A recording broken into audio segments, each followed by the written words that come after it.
Тиги кишилер келсе, кайсы комнатага киргизебиз? Тиги комнатага эч ким батпайт. Кошуналар бар да, кошуналарга деле батырабыз. Андан көрө башка маселени чечели. Акча маселеси.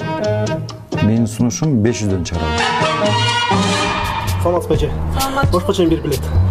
Бир кишилик билет калбай калды, 2 кишилик бар. Анан стоячий орун калды. Мен мындай болуп кетерин качан билдирмин?